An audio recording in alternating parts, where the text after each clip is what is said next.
أعوذ بالله من الشيطان الرجيم بسم الله الرحمن الرحيم الحمد لله رب العالمين فإن الحمد لله نحمده ونستعينه ونستغفره ونعوذ بالله من شرور أنفسنا ومن سيئات أعمالنا من يهده الله فلا مضل له ومن يضلل فلا هادي له أشهد أن لا إله إلا الله وحده لا شريك له وأشهد أن محمدا عبده ورسوله لا نبي بعده قال الله تعالى يا أيها الذين آمنوا اتقوا الله حق تقاته ولا تموتن إلا وأنتم مسلمون وقال تعالى يا أيها الناس اتقوا ربكم الذي خلقكم من نفس واحدة وخلق منها زوجها وبث منهما رجالا كثيرا ونساء واتقوا الله الذي تساءلون به والأرحام إن الله كان عليكم رقيبا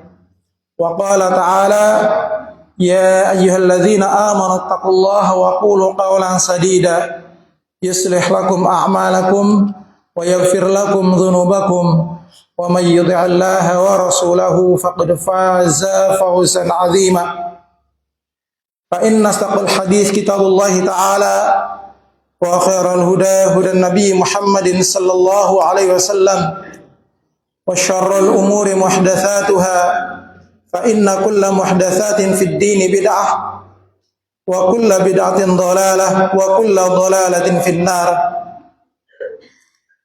أما بعد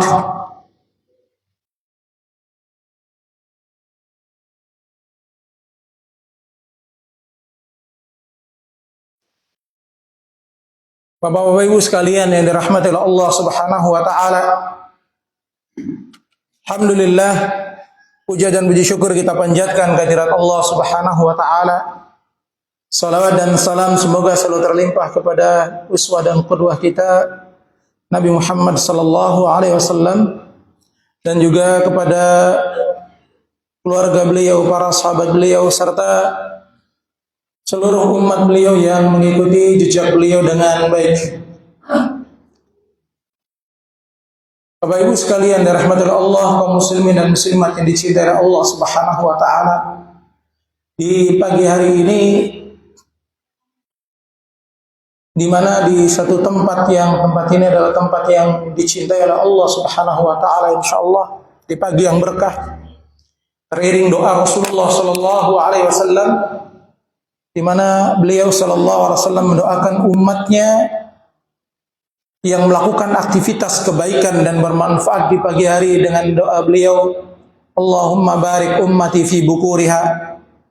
Ya Allah, berkahilah umatku di pagi harinya. Dan di tempat yang mulia itu di antara masjid-masjidnya Allah, tempat ibadah, tempat bersujud, berdoa dan berzikir kepada Allah Subhanahu wa taala, di mana Rasulullah sallallahu alaihi wasallam bersabda, "Ahabbul buqa' indallahi masajiduha." Tempat yang paling dicintai oleh Allah Subhanahu wa taala adalah masjid-masjidnya. Demikian juga aktivitas kita adalah aktivitas yang mulia, yaitu mengkaji agama Allah Subhanahu wa taala. Di mana aktivitas seperti ini adalah aktivitas yang lebih baik daripada jihad. Syalbani rahimahullah pernah ditanya tentang bagaimana jihad di zaman ini, beliau mengatakan talabul ilm akbarul jihad fil asr, bahwasanya menuntut ilmu, mengkaji ilmu agama itu adalah jihad paling besar di zaman ini. Semakin mendekati hari kiamat, ilmu itu kan semakin jauh, ya. Ilmu akan semakin jauh sehingga jihad yang paling besar seorang muslim adalah dengan menuntut ilmunya Allah Subhanahu wa taala, mengenai agama Islam. Terkait dengan maudhu' atau tema yang yang diberikan oleh panitia berkaitan dengan anak. Berkaitan dengan anak. Tema ini adalah tema yang besar, tema yang agung dan penting di zaman ini, di mana anak itu di satu sisi adalah merupakan karunia dari Allah, merupakan nikmat dari Allah Subhanahu wa taala, Tapi di satu sisi anak itu bisa menjadi musuh, fitnah, atau bahkan bisa menjadi perusak dari orang tua. Kita hidup di satu zaman yang mana di zaman ini para ulama di zaman dahulu mereka berlindung agar tidak menemui zaman seperti zaman kita ini. Ya. Suatu zaman yang para ulama mereka itu berusaha untuk berlindung kepada Allah. Ibnu Mas'ud radhiyallahu taala anhu pernah berkata kepada murid-muridnya, bagaimana keadaan kalian ketika menimpa kepada kalian fitnah, ujian yang sangat besar? Nah, kemudian para sahabat-sahabatnya atau murid-muridnya berkata, bagaimana keadaan itu? Kata Ibnu Mas'ud radhiyallahu taala anhu, beliau berkata, idza kasar khutabaukum, ketika orang-orang yang berkhutbah itu sudah banyak, faqulil fuqahaukum, tapi yang pintar agama, yang dalam agama itu sedikit. Jadi banyaknya orang-orang yang berbicara tentang masalah agama, tapi dia tidak mengerti tentang agama. Kemudian beliau melanjutkan, wa tulibud dunya bid-din, atau biyaumi bi amril akhirah. Dan urusan-urusan dunia itu dicari dengan hal-hal yang berkaitan dengan akhirat, berkaitan dengan hal agama. Ya. Dan Rasulullah SAW juga memperingatkan tentang adanya fitnah-fitnah yang besar menjelang hari kiamat, dan itu dalam tanda-tanda hari kiamat merupakan satu yang masyhur. Dan anak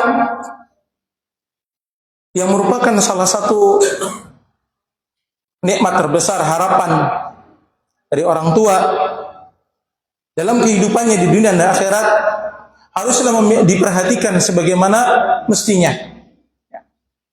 Orang-orang barat atau non-Islam, mereka mendudukkan anak itu kedudukannya hanya berkaitan dengan dunia. Dalam ilmu psikologi atau pedagogi disebutkan bahwasanya anak itu memiliki fungsi sebagai education, tempat untuk mendidik, kemudian love and affection, untuk mencurahkan kasih sayang, protection, pelindung dan menjaga keluarga, kemudian socialization, penerus keturunan, dan cultural transmission, atau sebagai pewaris budaya. Hanya itu. Tapi Islam menjelaskan bahwasanya anak lebih dari itu. Kalau kita lihat dalam ayat Al-Quran, anak itu memiliki kedudukan yang sangat besar. Yang pertama, di dalam surat Al-Kahfi, Allah Subhanahu wa taala berfirman, "Al-malu wal banuna zinatul hayatid dunya, wal baqiyatus sholihatu khairun 'inda rabbika thawaban wa khairun amala." Sesungguhnya kata Allah Subhanahu wa taala, harta dan anak-anak itu zinatul hayatid dunya, perhiasan kehidupan dunia. Yang membuat indahnya seorang muslim, seorang manusia dalam kehidupannya adalah ketika dia itu diberikan dikaruniai oleh Allah harta dan anak-anak. Tapi Allah Subhanahu wa taala memperingatkan bahwasanya harta dan anak-anak itu bukan sesuatu yang lebih berharga dari urusan akhirat. Wal baqiyatus sholihat, dan amal kebajikan, al baqiyat sholihat, tinggalan kebaikan, amal kebaikan. Itu kata Allah Subhanahu wa taala, khairun 'inda rabbika, lebih baik di sisi Allah Subhanahu wa taala, thawaban, dalam sisi pahalanya, dalam sisi kebaikannya, wa khairun amala, dan lebih baik untuk bisa diharapkan. Harta dan anak-anak adalah satu perhiasan dunia, tapi kalau seseorang itu dia lebih mengedepankan tentang al-baqiyatus sholihat, maka dia lebih baik di sisi Allah Subhanahu wa taala. Apa yang namanya al-baqiyatus sholihat? Yang pertama adalah iman, keimanan. Keimanan yang dia miliki itu lebih baik daripada kalau dia itu memiliki harta dan anak-anak. Kalau seseorang itu dia memiliki keimanan yang baik, yang benar, istiqomah sampai akhir hayatnya, itu lebih baik daripada dia memiliki harta dan anak-anak. Demikian juga para ulama menafsirkan yang kedua, al-baqiyatus sholihat itu adalah salat 5 waktu yang selalu dijaga. Dia selalu menjaga salat 5 waktunya, itu lebih baik di sisi Allah Subhanahu wa taala kalau dia diberikan harta dan anak-anak. Kemudian al-baqiyatus sholihat yang ketiga, ahli tafsir menafsirkannya adalah dalam kalimat la ilaha illallah. Rasulullah sallallahu alaihi wasallam pernah bersabda dari hadis Abi Sa'id Al-Khudri radhiyallahu taala anhu, Anna Rasulullah sallallahu alaihi wasallam bahwasanya Rasulullah sallallahu alaihi wasallam bersabda, istaghfiru minal baqiyatis sholihat. Perbanyaklah oleh kalian al-baqiyatus sholihat. Qila, maka para sahabat ditanyakan kepada Rasulullah sallallahu alaihi wasallam, "Wa ma hiya ya Rasulullah?" Apa yang maksud al-baqiyatus sholihat?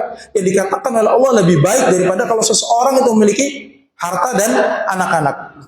Maka Rasulullah sallallahu alaihi wasallam at-takbir wa tahlil wa tasbih wal hamd wa la haula wa la quwwata illa billah. Itu kalimat takbir, kalimat tahlil, kalimat tasbih, kalimat tahmid, dan kalimat la haula wa la quwwata illa billah. Sehingga mayoritas ulama menyatakan bahwasanya kalimat kita ketika kita ini tidak mendapatkan harta, atau harta kita tidak sesuai dengan yang diharapkan, atau kita ini memiliki anak, tapi anak kita ini tidak sesuai yang diharapkan, atau kita tidak memiliki anak, maka kita mencari yang lebih baik daripada harta dan anak itu memperbanyak kalimat la ilaha illallah, subhanallah, walhamdulillah, la ilaha illallah, Allahu akbar, wala haula wala quwwata illa billah. Ya, kalimat itu yang akan menjadikan kita memperoleh lebih baik kalau kita ini tidak sesuai dengan apa yang kita harapkan, ketika kita tidak mendapatkan harta sesuai yang kita harapkan, tidak mendapatkan anak sesuai dengan anak yang kita harapkan. Misalnya tidak memiliki anak, atau kita tidak memiliki anak sesuai dengan yang kita inginkan. Maka kata Allah Subhanahu wa taala, wal baqiyatus sholihat khairun 'inda rabbika thawaban wa khairun amala. Dan kalimat al-baqiyatus sholihat itu lebih baik di sisi Allah Subhanahu wa taala dan lebih baik untuk bisa diharapkan. Adapun kalau seseorang itu memiliki harta dan anak, maka wajib untuk tersyukuri. Betapa seseorang itu bahagianya ketika dia diberikan harta, dan betapa bahagianya seseorang itu ketika diberikan dia anak. Sehingga kalau kita ketemu dengan orang lain itu, yang ditanya itu biasanya apa? Anaknya berapa? Sudah punya anak belum? Ya. Yang ditanya adalah itu, karena anak adalah perhiasan dunia. Ya. Perhiasan dunia. Seorang tabi'in yang bernama Ahnaf bin Qais, beliau berkata tentang anak, hum thimari qulubina. Anak-anak itu adalah buah hati-hati kami. Ya. Wa ibadu zuhurina. Dan anak itu yang membuat punggung kita itu kuat. Kita mampu untuk menahan beban, kita mampu menahan cobaan, bahkan kita lampaui berbagai macam ujian, mencari nafkah, ujian dalam kehidupan dan lain-lain. Itu yang menjadi motivasinya orang tua biasanya adalah karena anak. Demi anak saya. Ya, orang tua dia akan menjadikan, ibaratnya bahasa kitanya, kepala jadi kaki, kaki jadi kepala. Itu anak. Ya, anak. Dan itu dikatakan oleh para ulama, di antara Ahnaf bin Qais, bahwasanya anak-anak itu adalah mereka buah dari hati-hati kami. Kecintaan seseorang dianggap oleh sebagian manusia, dia tidak memiliki buah dalam kasih sayangnya ketika belum memiliki anak. Dan seseorang dia akan bisa untuk menahan derita ketika memiliki anak. Contoh, ada dua keluarga, suami dan istri. Ya, istrinya selalu disakiti oleh suaminya, yang bertahankan dia anak. Dia tidak pisah dengan suaminya. Kenapa? Karena demi anak, khawatir nanti anak-anaknya dia tidak bisa terdidik, tidak bisa terjaga, tidak bisa mendapatkan kehidupan yang baik. Demikian juga seorang suami, dia bertahan dengan perlakuan istrinya, mungkin dari sifatnya, cerewetnya, atau apanya. Yang pertahankan dia adalah anak. Ya. Oleh karena itu Rasulullah Sallallahu Alaihi Wasallam dalam satu hadis, tapi hadis ini dinyatakan dhaif oleh banyak ulama, di antaranya Al-Imam Ibnul Jauzi dalam Al-Mawdu'ah, kemudian Al-Imam Al-Iraqi. Beliau mengatakan al-aulad rihatul jannah. Anak-anak itu adalah angin surga, anginnya surga. Dengan anak-anak itu seseorang dia bisa melambungkan harapan, dia bisa mencurahkan berbagai macam hal yang dia inginkan. Tapi kata para ulama, yang dimaksud anak sebagai sebagai angin surga adalah al-waladus solih, anak yang solih, anak yang baik. Anak yang baik itu akan menjadi bunga-bunga surga bagi orang tuanya. Waktu para ulama, diantaranya para nabi, Nabi Ibrahim dan lain-lain, ibadur Rahman, hamba-hamba Allah yang mereka itu taat dan patuh. Mereka berkata, Rabbana hablana min azwajina wa dzurriyyatina qurrata a'yunin waj'alna lil muttaqina imama. Kata Allah Subhanahu wa taala dalam surat Al-Furqan, alladzina yaquluna rabbana hab lana min azwajina wa dzurriyyatina qurrata a'yunin waj'alna lil muttaqina imama. Yaitu orang-orang yang mereka senantiasa berdoa. Tanda-tanda ibadur rahman dalam surat Al-Furqan adalah orang yang senantiasa lisannya itu berdoa. Alladzina yaquluna, yaitu orang yang berdoa, rabbana hab lana, ya Allah berikanlah kepada kami min azwajina, dari istri-istri kami jadikanlah istri-istri yang salehah, wa dzurriyyatina, dan anak-anak kami jadikanlah anak-anak yang baik, qurrata a'yunin, yang bisa menjadi penyejuk pandangan mata, waj'alna lil muttaqina imama, dan jadikanlah kami sebagai imam bagi orang-orang yang bertakwa. Mereka lisannya selalu mengucapkan itu, berdoa kepada Allah Subhanahu wa taala agar diberikan. Kata para ahli tafsir, di situ tidak menyebutkan Allahumma rzuqna, ya Allah berikanlah kepada kami rizki, istri-istri yang baik. Berikanlah kami rizki, anak-anak yang baik yang menjadi penyejuk pandangan mata. Tapi menggunakan kalimat hab. Kata para ulama, karena kalimat hab itu digunakan oleh orang-orang Arab untuk sesuatu yang tidak diberikan kepada yang lain. Kalau rizki, Allahumma rzuqna, ya Allah berikan kepada rizki. Rizki diberikan kepada siapapun. Orang kafir diberikan rizki. Orang yang penuh dosa diberikan rizki. Orang yang taat diberikan rizki. Siapapun diberikan rizki oleh Allah Subhanahu wa taala. Tapi diberikan hab, yaitu diberikan sebagai hibah, hibah, pemberian secara khusus, itu tidak diberikan oleh Allah Subhanahu wa taala kepada semua orang. Maka rizki diberikan kepada semua makhluk, semua orang, tapi anak Allah Subhanahu wa taala tidak berikan kepada semua orang. Ada yang Allah tidak berikan anak, dan ada Allah yang berikan anak. Dari orang-orang yang diberikan anak itu ada yang Allah Subhanahu wa taala berikan anak-anak yang baik, dan ada yang Allah berikan, Allah uji dengan anak-anak yang tidak sesuai dengan kebaikan. Ya. Muawiyah, salah seorang dari sahabat Nabi Shallallahu Alaihi Wasallam yang utama, beliau pernah berkata, ya, tentang anaknya yang bernama Aisyah, hadhihi tufahatul qalb, anak saya ini adalah tufahatul qalb. Tufah itu artinya apel, apelnya hati saya, artinya sesuatu yang membuat hati saya manis, sesuatu yang membuat hati saya senang. Ya. Demikian Rasulullah Sallallahu Alaihi Wasallam, beliau mencintai anak-anak beliau, mencintai cucu-cucu beliau sebagai keturunan dari anak-anak beliau. Itu kedudukan anak yang pertama. Kedudukan anak yang kedua, anak itu dijadikan oleh Allah Subhanahu wa taala sebagai tanda-tanda kekuasaan Allah. Usaha manusia untuk mendapatkan anak apabila Allah tidak menghendaki, maka tidak terjadi. Ya. Dan usaha manusia untuk menjauhkan dirinya dari anak, ketika Allah menghendaki, maka Allah akan berikan anak itu. Maka Allah jadikan anak itu sebagai tanda kekuasaan Allah. Bentuk Allah jadikan tanda kekuasaan Allah, Allah jadikan kalimat walad, kalimat anak itu dalam salah satu sumpah dalam Al-Quran. Kata para ulama, tidaklah Allah bersumpah dengan makhluk. Kita tidak boleh bersumpah dengan makhluk, ya. Kita boleh bersumpahnya dengan wallahi tallahi billahi. Tidak boleh kita bersumpah dengan makhluk, tapi Allah bersumpah dengan makhluk. Wal asr, demi masa, wal fajr, demi waktu fajar. Demikian juga Allah bersumpah dengan anak. La aqsimu bihadzal balad. Aku bersumpah dengan negeri ini, yaitu Mekah. Wa anta hillum bihadzal balad, dan engkau halal, boleh tinggal di negeri Mekah. Ya. Wa walidi wa walad, dan aku bersumpah dengan bapak dan anak-anaknya. Allah bersumpah dengan bapak dan anak-anaknya. Kata para ulama menyebutkan wa walid artinya Nabi Adam alaihi salam.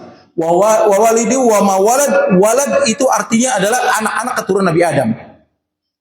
Intinya Allah bersumpah dengan anak. Dan kata para ulama tadi saya ulang, tidaklah Allah bersumpah dengan makhluk kecuali makhluk itu menjadi tanda-tanda kekuasaan Allah Subhanahu wa taala. Itu kedudukan anak di dalam Al-Qur'an. Saya merangkum ada 13 kedudukan anak di dalam Al-Qur'an, ya. Dan mungkin akan saya sampaikan sebagiannya saja karena berkaitan dengan waktu, ya, berkaitan dengan waktu. Kemudian di samping itu anak juga ya bisa menjadi harapan orang tua, nikmat terbesar dari Allah Subhanahu wa taala. Demikian anak itu Allah jadikan diantaranya adalah sebagai ujian dan fitnah. Sebagai ujian dan fitnah. Tidak hanya dijadikan nikmat, tapi Allah jadikan anak itu sebagai ujian dan fitnah. Allah Subhanahu wa taala berfirman dalam surat At-Taghabun ayat 14-15, "Ya ayyuhalladzina amanu," wahai orang-orang yang beriman, "inna min azwajikum wa auladikum aduwwan lakum fahdharuhum." Sesungguhnya di antara istri-istri kalian dan anak-anak kalian itu Allah jadikan mereka musuh bagi kalian. Fahdharuhum, maka hati-hatilah dengan mereka. Di sini Allah menekankan, menjadikan bahwasanya betapa banyak orang itu yang berharap dengan adanya istri itu semakin bahagia dia. Dengan adanya istri itu kehidupannya dia semakin sempurna. Tapi justru yang didapatkan adalah neraka di dunia.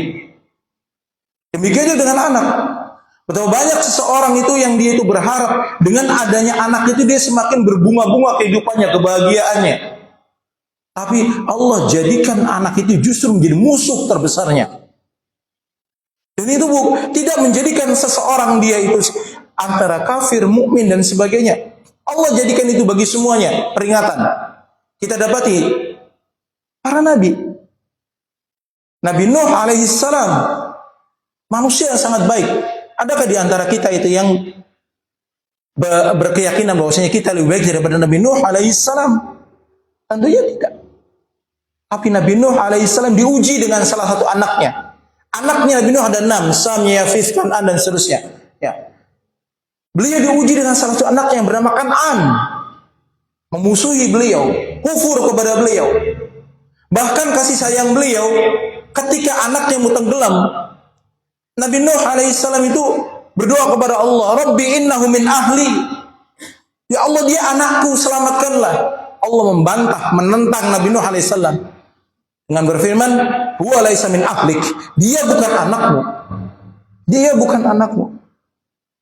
Padahal betapa baiknya Nabi Nuh alaihissalam berdakwah 950 tahun dan mungkin kita tidak akan kuat menghadapi manusia bergenerasi dan bergenerasi, dan yang beriman tidak lebih dari 100 orang.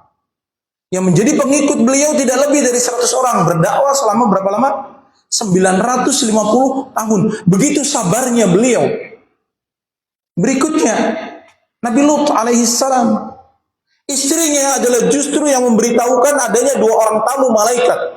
Sehingga Nabi Lut alaihissalam dicaci maki oleh kaumnya, suruh menyerahkan 2 orang tamunya 2 orang malaikat. Kita lihat lagi Nabi Yakub alaihissalam memiliki 11 orang anak. Dalam satu riwayat 12 orang anak. Justru anak yang menjadi fitnah. Sampai anaknya yang beliau kasih sayang Nabi Yusuf alaihissalam itu diprovokasi, dibunuh, dibuang. Kemudian yang kedua adalah adiknya Nabi Yusuf alaihissalam, Binyamin. Itu seorang nabi. Seorang nabi.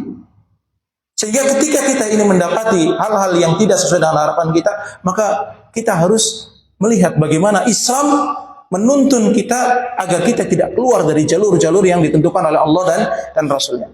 Kemudian Allah melanjutkan, wa in ta'fu wa tasfahu, dan jika engkau itu memaafkan istri dan anak-anakmu, wa tasfahu, dan engkau itu lapang dada dengan istri dan anakmu, ya, wa taghfiru, dan kau mohon ampun kepada Allah Subhanahu wa taala, fa innallaha ghafurur rahim, maka sesungguhnya Allah Maha Pengampun dan Penyayang.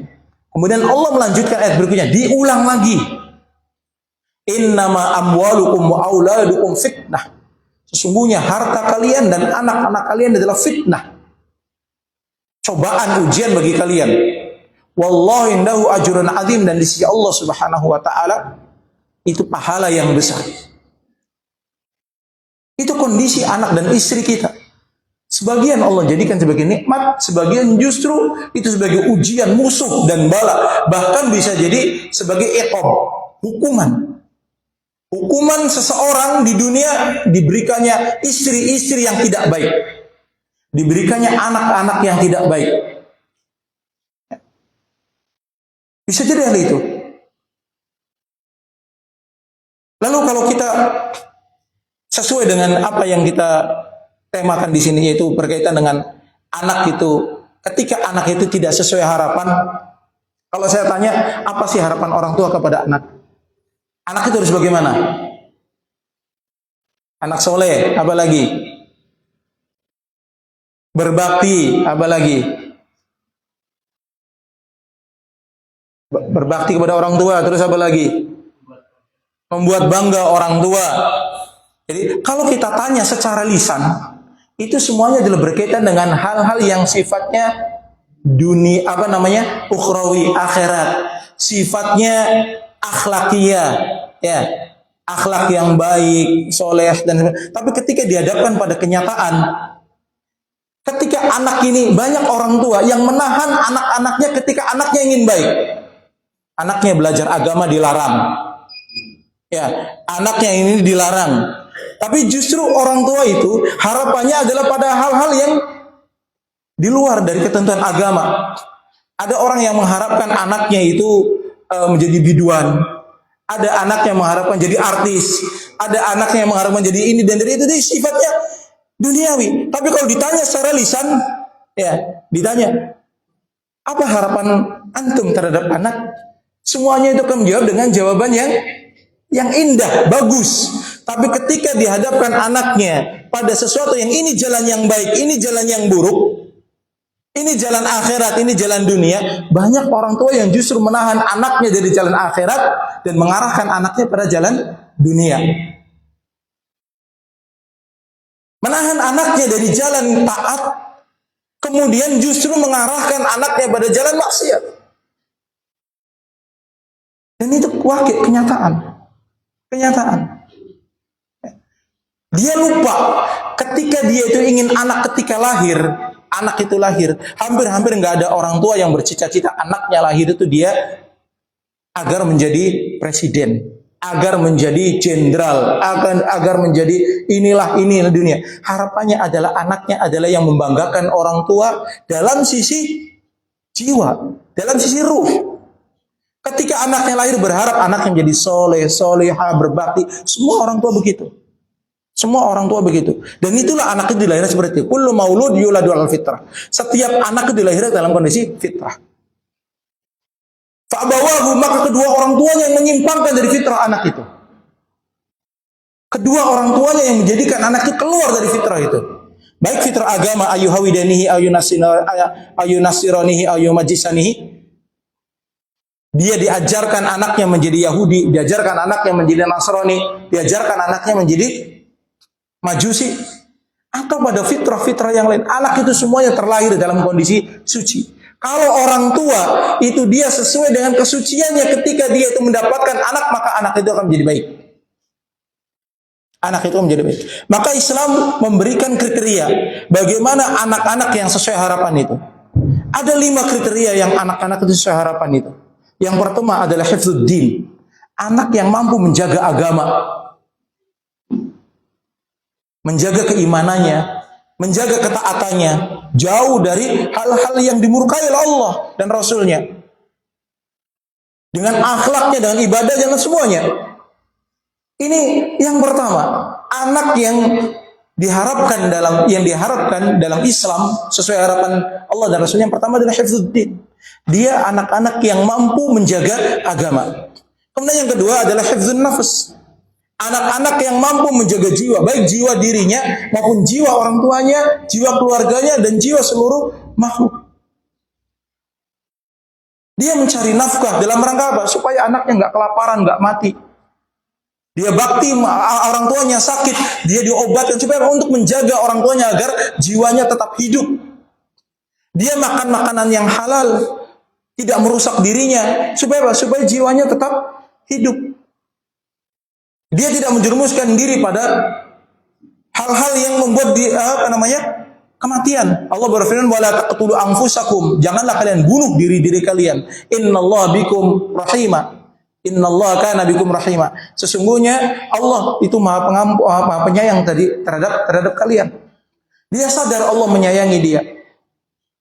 Mampu menjaga jiwa. Kemudian yang ketiga adalah hifdzun nasl.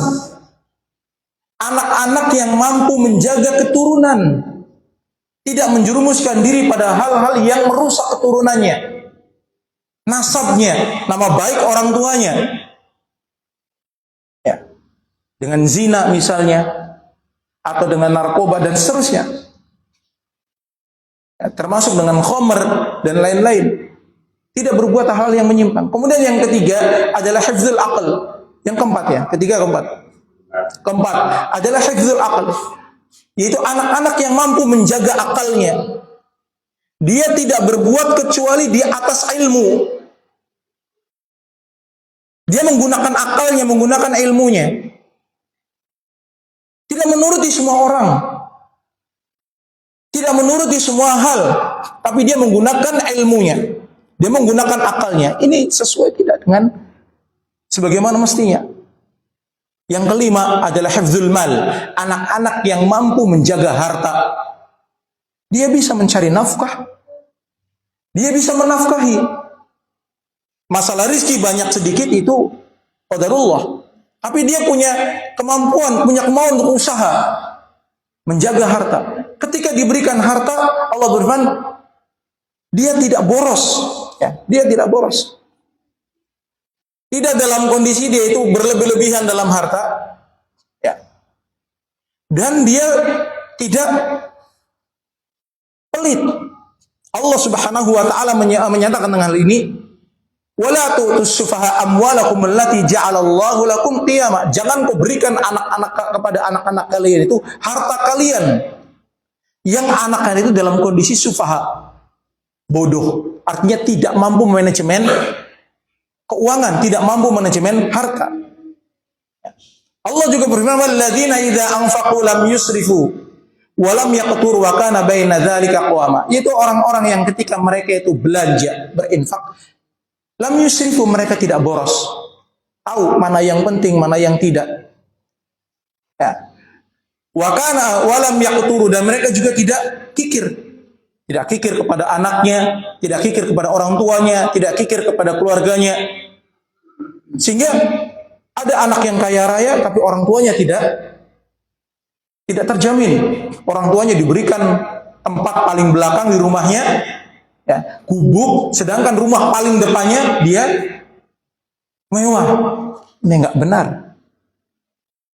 Ya. Dia punya harta yang banyak, tapi anaknya tidak diberikan pendidikan yang baik, tidak diberikan nafkah yang baik, tidak diberikan keperluan-keperluan yang baik. Demikian istrinya. Dulu pernah di zaman sahabat itu, ada seorang sahabat yang bernama Abu Sufyan. Istrinya itu pernah mendatangi Rasulullah sallallahu alaihi wasallam dan beliau berkata, "Ya Rasulullah, inna Abu Sufyan rajulun syuh." Wahai Rasulullah sallallahu alaihi wasallam, sesungguhnya Abu Sufyan itu laki-laki yang pelit. Dia uangnya banyak, tapi kebutuhan sehari-hari saya nggak cukup. Ya. Bolehkah saya mencuri hartanya, mengambil hartanya untuk keperluan? Rasulullah SAW membolehkan sekedar untuk keperluan. Lihat bagaimana akhirnya perempuan mengambil harta tanpa izin suaminya disebabkan karena tidak tercukupi. Laki-laki yang pelit. Demikian juga banyak laki-laki yang itu tidak peduli kemana hartanya dibelanjakan, kemana hartanya diberikan. Padahal besok dari kiamat itu, seseorang itu akan ditanya tentang hartanya itu min aina iktasaba wa aina anfaqa. Dari mana dia mendapatkan dan kemana dia belanjakan.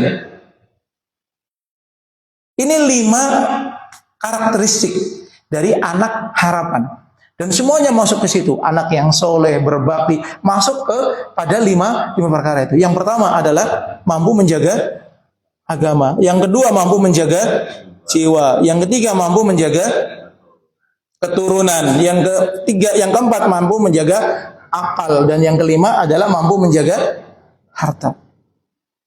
Maka disitulah kita memfokuskan bagaimana supaya anak-anak kita itu pada lima harapan itu.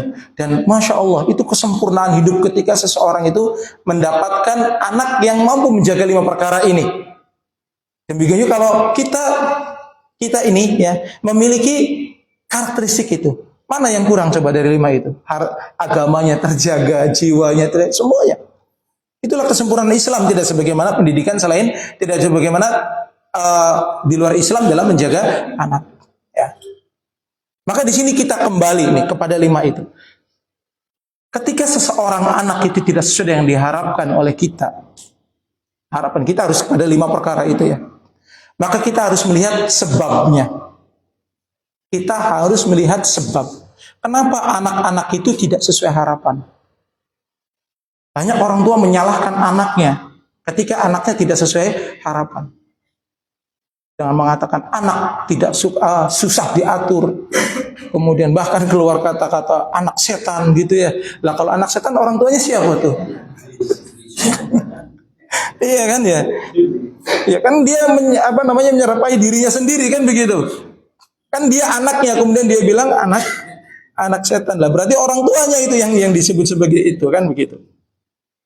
Kita harus melihat sebab kenapa seorang anak itu tidak sesuai harapan. Sebabnya takdir, iya, kalau takdir selesai semua. Ya, kalau sebabnya takdir selesai semua. Tapi kita ini diberikan akal, diberikan ilmu, diberikan hati, diberikan petunjuk oleh Allah Subhanahu wa taala untuk menelaah. Untuk menelaah. Sebab yang pertama yang harus diperhatikan adalah az-dzunub, dosa. Dosa dari orang tua itu. Orang tua melakukan dosa, yang dosa itu dia tidak bertobat. Yang dosa itu dia masih istimror melakukan. Ya. Dosa yang dia lakukan. Allah Subhanahu wa taala menegaskan semua musibah yang diterima oleh seorang manusia itu karena sebab dosa. Orang-orang liberal, orang-orang yang itu batini ya, atau orang-orang yang mereka sekuler tidak percaya bahwasanya perilaku seseorang, dosa seseorang itu bisa mengakibatkan efek pada kehidupan keluarganya. Itu mereka nggak percaya karena mereka tidak memiliki iman. Padahal Allah sudah menegaskan dalam Al-Quran, "Ma asabaka min hasanatin fa min Allah." Apa yang menimpamu dari rizki kebaikan itu bukan karena kamu, tapi karena kebaikan dari Allah Subhanahu wa taala. "Wa ma asabaka min sayyi'atin fa min nafsik." Dan kalau menimpa suatu padamu keburukan, maka itu ingat itu dari dirimu sendiri. Dalam surat An-Nisa ayat 79. Maka kita kembali sebabnya adalah bisa jadi karena dosa. Dalam surat Asy-Syura ayat 30, Allah juga berfirman, "Wa ma asabakum min musibatin fabima kasabat aydikum." Dan apapun yang menimpa kalian dari musibah. Musibah itu bisa pada anak, harta, diri, ya, lingkungan dan seterusnya. Kata Allah Subhanahu wa taala, "Fabima kasabat aydikum." Itu disebabkan karena perbuatan tangan-tangan kalian, perbuatan dosa-dosa kalian. Wa ya'fu an katsir. Itu sudah diampuni oleh Allah yang banyak. Jadi dari dosa-dosa itu Allah sudah mengampuni dulu, nah sisanya tidak diampuni kecuali dengan diberikan musibah. Ya, kecuali dengan diberikan musibah. Lalu sebagian ulama beliau berkata, di antaranya Alim al-Mubarak dan lain-lain, ada ulama-ulama yang lain. Beliau berkata, tidaklah aku melakukan satu dosa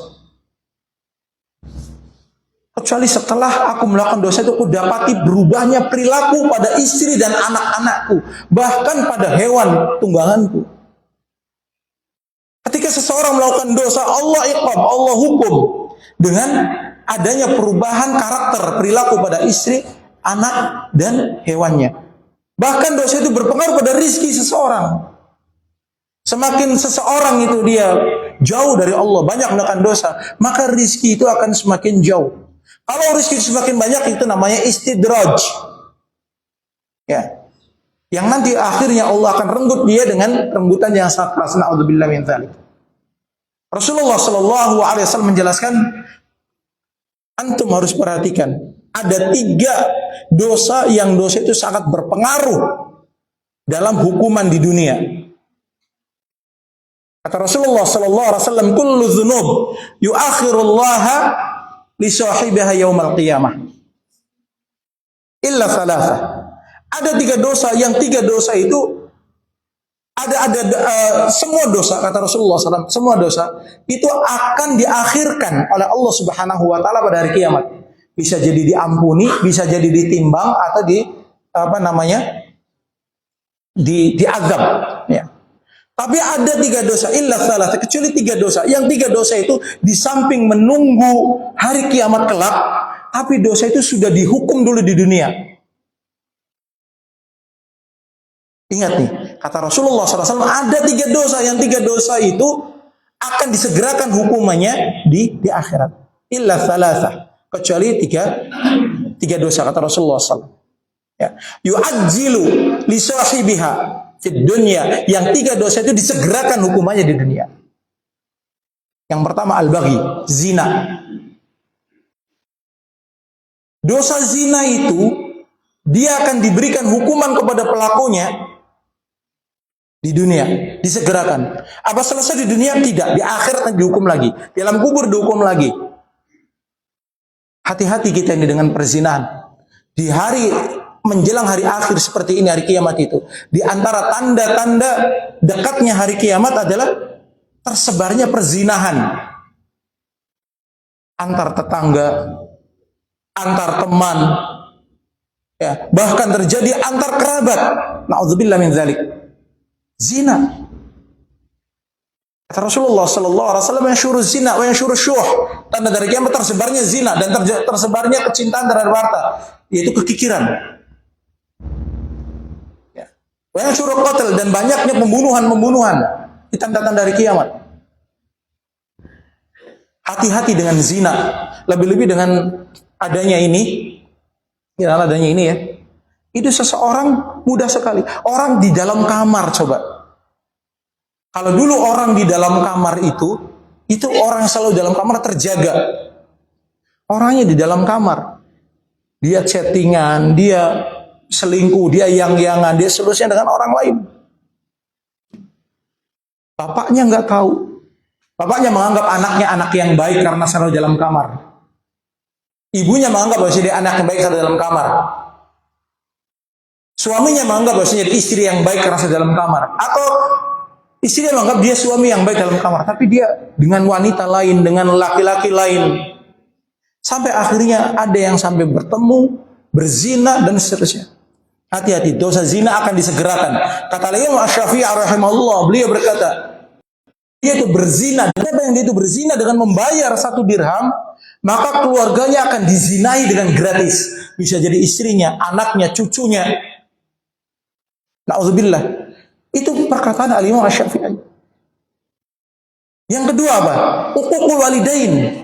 Durhaka dengan kedua orang tua. Durhaka kepada orang tua akan menurunkan anak-anak yang durhaka. Kata Rasulullah SAW, kama tadinu tudan. Sebagaimana kamu memperlakukan orang tua, niscaya kamu akan diperlakukan seperti anak-anak kamu. Kalau engkau membahagiakan orang tua, membanggakan orang tua, bakti sama orang tua, niscaya anak-anak kamu nanti akan bahagia, membahagiakan orang tua. Kata Rasulullah SAW, kama tadinu tudanu. Sebagaimana kamu itu memperlakukan orang tuamu, niscaya kamu juga akan diperlakukan oleh anakmu seperti itu. Dan di zaman ini banyak orang-orang yang dia itu durhaka kepada orang tuanya. Bukan hanya orang-orang yang tidak tahu ilmu, orang yang sudah ngaji, orang yang sudah ikut taklim, orang yang sudah rajin taklim, rajin ke masjid. Dia sama gurunya, sama ustadznya munduk-munduk bakti sama, tapi orang tuanya sama orang tuanya enggak. Ya, banyak laporan dari beberapa orang tua itu anaknya sering mendebatnya, sering membantahnya, orang tuanya itu sering di kata-katain. Padahal kata Allah Subhanahu wa taala, fala taqul lahum uffin wala tanharhuma. Jangan katakan kepada orang tuamu uff dan jangan membentak kedua orang tuamu. Wa qul lahum qaulan karima, dan katakanlah kepada orang tuamu perkataan yang baik. Ya. Yang ketiga apa? Qati'atur rahim, memutus tali silaturahim. Memutus tali silaturahim. Tiga perkara ini yang menjadikan dosa itu disegerakan hukumannya di dunia. Jadi perhatikan, bisa jadi anak-anak tidak sesuai harapan itu disebabkan karena dosa orang tua. Yang kedua apa? Su'ut tarbiyah, buruknya pendidikan. Buruknya pendidikan.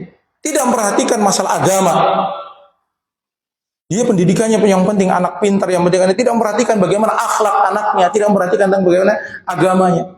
Di salah satu bentuk su'ul tarbiyah, buruknya tarbiyah adalah apa? Su'ul qudwah. Memberi contoh yang buruk. Memberi contoh yang buruk kepada anak. Orang barat saja paham. Orang barat saja paham. Ada seorang ahli psikologi barat yang namanya Piaget. Tulisannya Piaget. Ya, dibacanya Piaget. Dia mengatakan bahwasanya anak itu memiliki 4 tahap. Yang pertama adalah tahap sensorik. Tahap sensorik itu tahap meniru. Anak-anak kecil itu akan meniru orang tuanya. Orang tuanya rajin sholat, maka dia akan jengking-jengking meniru anaknya sholat. Orang tuanya rajin baca Al-Quran, maka dia akan buka-buka seolah baca Al-Quran. Nah, kalau orang tuanya itu melakukan maksiat, maka dia juga melakukan maksiat. Kata para ahli psikologi, anak itu peniru ulung. Dia akan meniru apa yang dilihat, apa yang didengar, apa yang dia rasakan. Dia akan meniru. Kemudian tahap berikutnya ada tahap operasional konkret dan operasional formal itu pada orang-orang dewasa. Tapi dimulai dari salahnya tarbiyah ini, salahnya pendidikan ini akan berpengaruh pada anak. Kita tahu bahwasanya di dalam pepatah itu mengatakan bahwasanya anak yang dididik dengan baik itu seperti mengukir di atas batu, gitu kan ya. Pendidikan pada anak itu seperti mengukir di atas batu. Kalau dia pendidikannya itu baik, niscaya akan terbawa sampai dewasa. Kalau pendidikannya buruk, maka akan terbawa sampai dewasa. Banyak anak-anak mengeluarkan kata-kata kata kotor, kata kasar. Kenapa? Yang didengar oleh orang tuanya di rumah adalah hal-hal seperti itu. Su'ut tarbiyah. Yang ketiga, apa? Su'ul bi'ah. Lingkungan yang buruk, pergaulan yang buruk akan mempengaruhi keluar anak itu dari jalur. Saya mendapati ada sebagian keluarga, dia mendidik anaknya dari baik, mendidik anaknya ketika sudah remaja sebenarnya, anaknya dibiarkan bergaul dengan pergaulan yang buruk, itu berubah semuanya. Berubah semuanya. Ya. Ada satu keluarga mendidik baik, temannya beli HP. Temannya dibeli HP. Kemudian akhirnya awalnya si anak ini ikut nonton game bareng dengan temannya yang beli HP. Kemudian lama-lama si anak ini mencuri orang tuanya sampai 1 juta. Untuk beli apa? Untuk beli HP. Karena ingin supaya sama dengan temannya. Dan Rasulullah SAW mewanti-wanti tentang teman ini, pengaruh teman ini. Teman yang baik itu ibarat seperti apa? Penjual minyak wangi. Teman yang buruk itu seperti apa? Pandai besi. Penjual minyak wangi akan diberikan wanginya, membelinya, atau tercium bau harumnya. Kemudian kalau pandai besi itu, kalau kita ini tidak terbakar, akan terkena bau angusnya. Di situ ada tamsil, ada peribahasa yang bagus, ada percontohan yang bagus dari Rasulullah SAW. Bagaimana pengaruh besarnya seorang teman. Dan mungkin Bapak Ibu sekalian ikut ngaji, ikut ke masjid, itu diajak oleh teman, ya enggak? Iya kan? Diajak oleh teman awal-awalnya. Anak-anak remaja itu baik, di rumahnya baik. Dia ngerokok, dia minum khamr, dia itu awalnya dari mana? Pergaulan. Maka perhatikan 3 perkara ini. 3 perkara ini. Itu dosa orang tuanya. Yang kedua adalah pendidikannya. Dan yang ketiga, lingkungannya. Maka agar anak-anak itu sesuai harapan, 3 ini harus diperbaiki. 3 ini diperbaiki. Tidak ada kata terlambat. Mungkin, pendidikannya sudah salah. Orang tuanya sudah terlanjur dosa. Atau lingkungannya sudah buruk. Maka bagaimana? Ya perbaiki. Maka untuk mengobati 3 perkara itu, 3 hal itu, yang pertama adalah ketika mendapati anak-anak itu dalam kondisi tidak sesuai harapan, introspeksi orang tua itu. Introspeksi. Bisa jadi ini dosa saya, bisa jadi saya kurang bakti dengan orang tua saya. Atau mungkin ada dosa-dosa yang lalu yang belum saya bertobat kepada Allah. Atau ada orang-orang yang saya putuskan tali silaturahimnya. Bertobat, langkah yang pertama bertobat. Dan bertobat, beristighfar itu akan perbaiki semua keadaan. Allah berfirman dalam surat Nuh. Ya. Allah berfirman dalam surat Faqultu astaghfiru rabbakum innahu kana ghaffara. Dan aku, kata Nabi Nuh alaihissalam, berkata kepada kaumku, istighfarlah kalian, bertobatlah kalian. Innahu kana ghaffara, sesungguhnya Rabb kalian itu Maha Pengampun. Kalau kalian itu beristighfar, kalau kalian itu bertobat, yursilis sama alaikum midarara. Allah akan turunkan dari langit itu hujan yang deras. Pertama. Kedua, wa yumdidkum bi amwalin wa banina wa yaj'al lakum jannatin wa yaj'al lakum anhara. 5 ini yang akan didapatkan bagi orang yang itu rajin dia beristighfar, rajin bertobat. Setelah diturunkan hujan dari langit, rizki yang banyak, wa yumdidkum bi amwalin, akan diberkahi rizkinya, akan semakin diperbanyak rizkinya. Wa banin, dan akan diperbaiki anak-anaknya. Dan akan diperbaiki anak-anaknya. Dalam surat Nuh ayat yang ke-10 sampai ayat 12. Kemudian wa yaj'al lakum jannatin, dan Allah akan jadikan kebun-kebun yang subur penuh panen.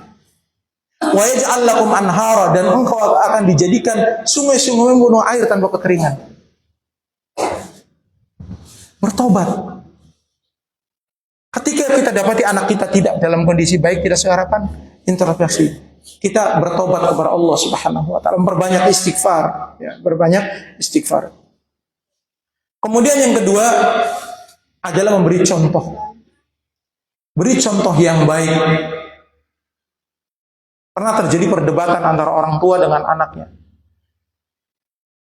Anaknya itu dibilang, "Kamu kok susah di ini?" Lah terus anaknya bantah. Lah bapaknya kayak gue gitu kan.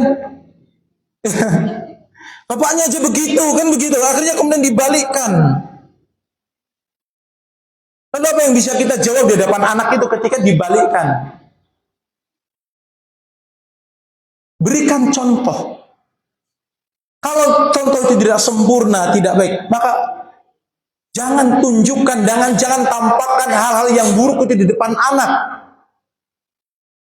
Dua suami istri sering bertengkar.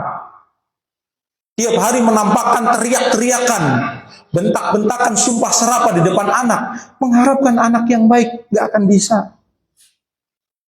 Gak akan bisa. Kasih qudwah yang contoh. Ingin anaknya rajin ke masjid, ibadah, berakhlak yang baik, tapi orang tuanya gak sholat. Mau bagaimana? Berikan contoh. Ya. Dan orang yang dia itu tidak memberikan contoh, hanya menyuruh, dibenci oleh Allah Subhanahu wa taala. Dibenci oleh Allah. Allah berfirman, "Ya ayyuhalladzina amanu lima taquluna ma la taf'alun? Kabura maqtan indallahi an taqulu ma la taf'alun." Wahai orang-orang yang beriman, mengapa engkau berkata sesuatu yang tidak engkau perbuat? Sungguh besar kebencian di sisi Allah Subhanahu wa taala engkau mengatakan sesuatu yang tidak engkau perbuat. Ya. Kemudian orang tua juga, ini banyak, saya merangkum banyak sekali, tapi saya sebutkan saja ya karena waktu. Banyak berdoa. Doakan anak itu baik, sabar, doakan terus-menerus.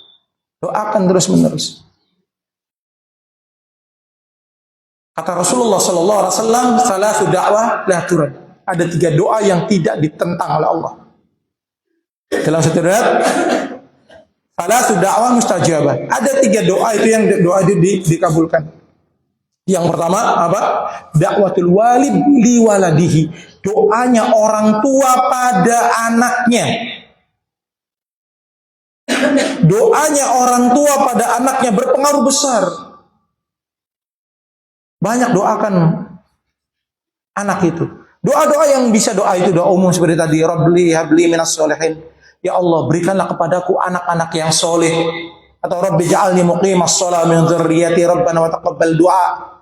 Ya Allah, jadikanlah aku orang yang menegakkan salat, demikian anak-anakku, ya Allah kabulkanlah doaku. Atau Rabbana hab lana min azwajina wa dzurriyyatina qurrata a'yunin wa ja'alnal muttaqina imama. Itu doa yang masyhur kan?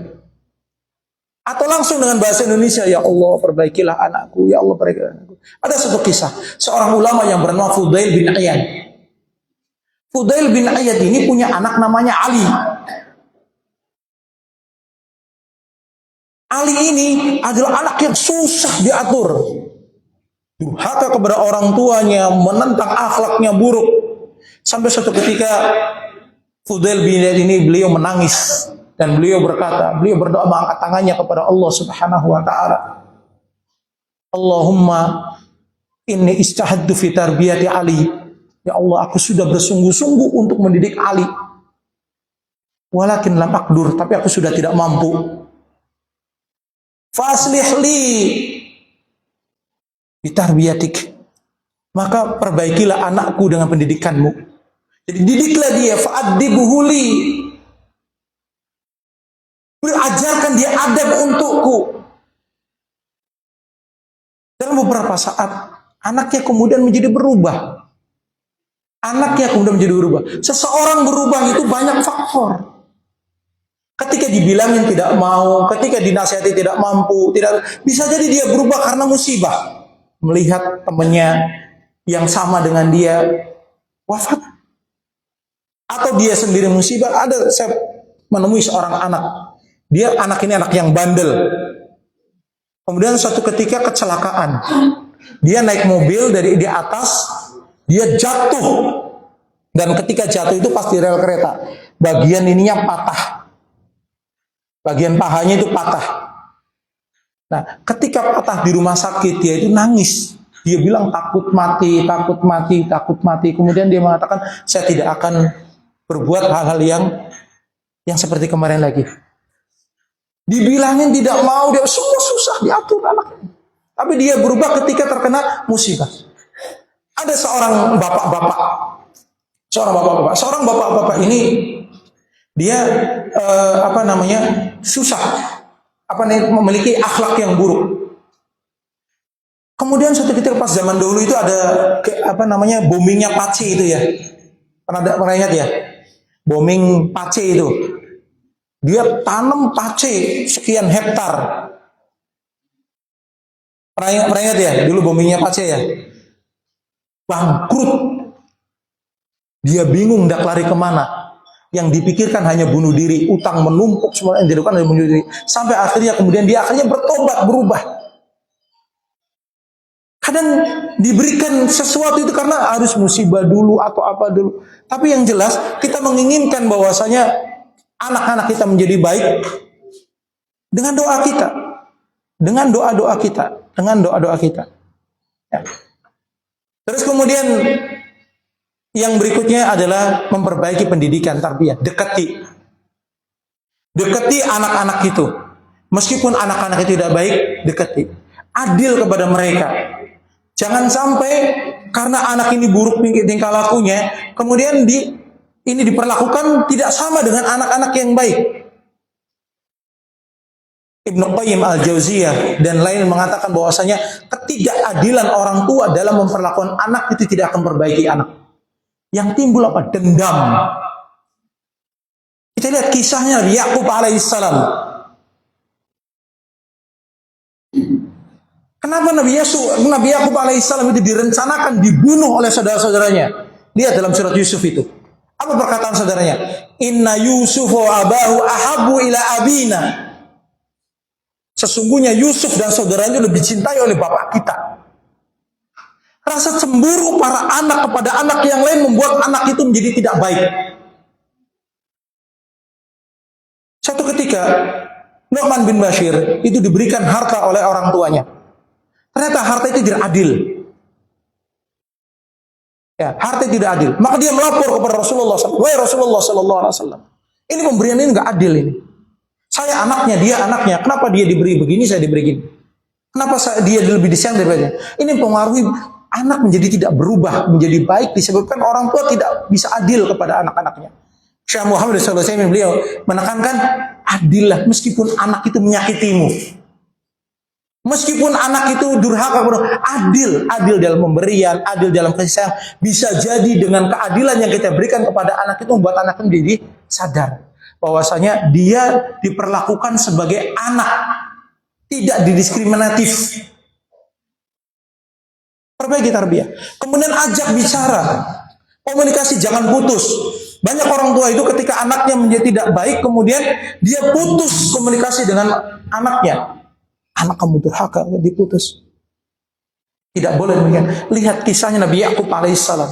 Nabi Yakub alaihissalam itu punya rekam jejak dengan anak itu. Nomor kejadian pertama, Nabi Yusuf dibuang ke sumur. Ya enggak? Nabi Yusuf dibuang ke sumur. Bagaimana sikap Nabi Yusuf kepada anaknya? Anaknya diusir? Enggak. Ayah diusir? Enggak. Yang kedua apa? Anaknya disuruh untuk mengambil jatah makanan ke negeri Mesir, enggak dapat. Nabi Yakub enggak ngapa-ngapain, dia sabar. Kemudian yang ketiga apa? Anak-anaknya itu membawa saudaranya yang bernama Benyamin. Nabi Yusuf itu merencanakan agar Benyamin saudaranya tinggal dengan Nabi Yusuf. Begitu dibawa Benyaminnya enggak pulang. Beliau kehilangan dua anaknya. Dan anak-anaknya yang lain itu beralasan berbagai macam alasan. Alasan yang pertama, Nabi Yusuf itu dimakan serigala. Ya enggak? Anak yang kedua dimakan ini segala macam. Apa jawaban Nabi Yakub? Fasobrun jamil, kesabaran itu indah bagiku. Fasobrun jamil, kesabaran itu indah bagiku. Sampai akhirnya Allah pertemukan mereka semuanya. Itu diantara contohnya. Yang ketiga adalah berikan lingkungan anak itu lingkungan yang baik. Uzlah. Ambil anak itu dari lingkungan yang buruk, tempatkan di lingkungan yang baik. Dulu ada 10 orang, ada seorang yang membunuh 99 nyawa. Kemudian ditanya, apakah aku bisa bertobat? Tidak. Akhirnya kemudian dibunuh yang berfatwa itu. Kemudian bertemu dengan satu orang, dan satu orang itu menyuruh untuk pergi dari tempat itu. Uzlah namanya. Ya. Pindah lingkungan. Anak-anak yang tidak baik lingkungannya ganti dengan anak-anak yang baik. Jangan lupa pendidikan tarbiyah, pendidikan iman. Pendidikan iman pengaruhi seseorang. Seseorang bisa berbakti baik itu karena Allah Subhanahu wa taala. Semoga Afan ini 5 menit masih banyak nih. Nah, mungkin karena waktu nggak cukup ya, banyak sekali. Ada 11 halaman. Orang kepada 11 halaman, saya menulis makalah 2 hari. 11 halaman. Ya. Sallallahu alaihi Muhammadin wa ala alihi washabbihi wasallam. Kalau misalnya ada kesalahan itu datangnya dari saya, kebenaran datang dari Allah Subhanahu wa taala. Wa akhiru da'wana alhamdulillahirabbil alamin. Assalamualaikum warahmatullahi wabarakatuh.